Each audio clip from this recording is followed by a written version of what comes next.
हमारे इस चैनल मैथिली गंगा को लाल बटन दबाकर सब्सक्राइब करें व घंटी के निशान का बटन दबाएं ताकि सभी नए वीडियो आप तक तुरंत पहुंचे बिल्कुल मुफ्त।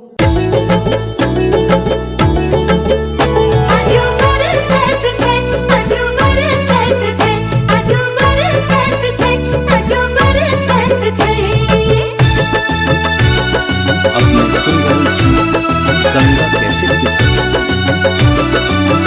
सखी पूजब हम बरसत रहब अहि बात कि पिया हमर भगवान गे देथिन सावित्री माँ वरदान गे।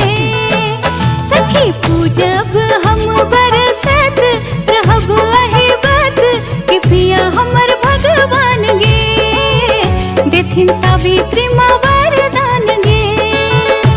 कि पिया हमर भगवान गे देथिन सावित्री माँ वरदान गे।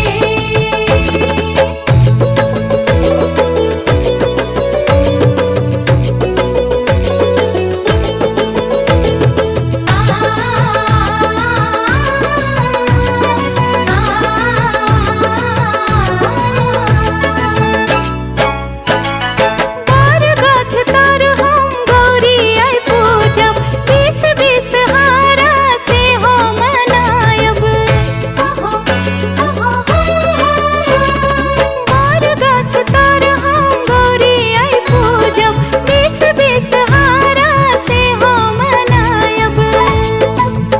कांच बांस के बनिया डोलायब नैवेद्य चढ़ायब कि पिया हमर भगवान गे देथिन सावित्री माँ वरदान गे।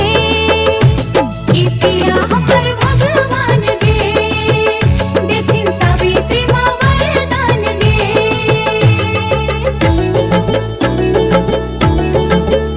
आजू बरसत छै आजू बरसत छै आजू बरसत छै आजू बरसत छै।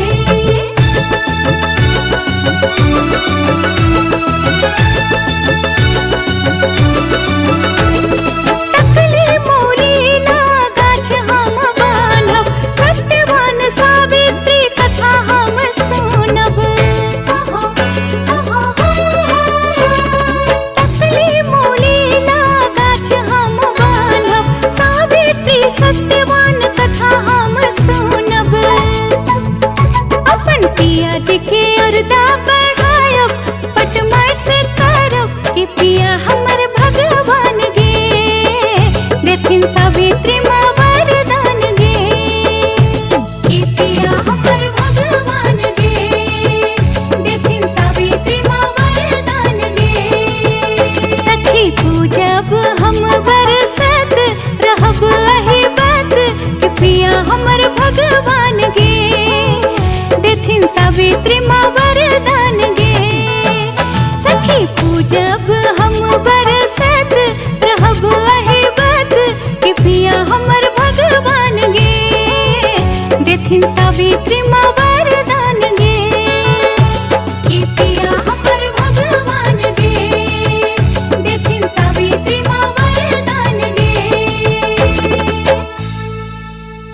हमारे इस चैनल मैथिली गंगा को लाल बटन दबाकर सब्सक्राइब करें व घंटी के निशान का बटन दबाएं ताकि सभी नए वीडियो आप तक तुरंत पहुंचे बिल्कुल मुफ्त।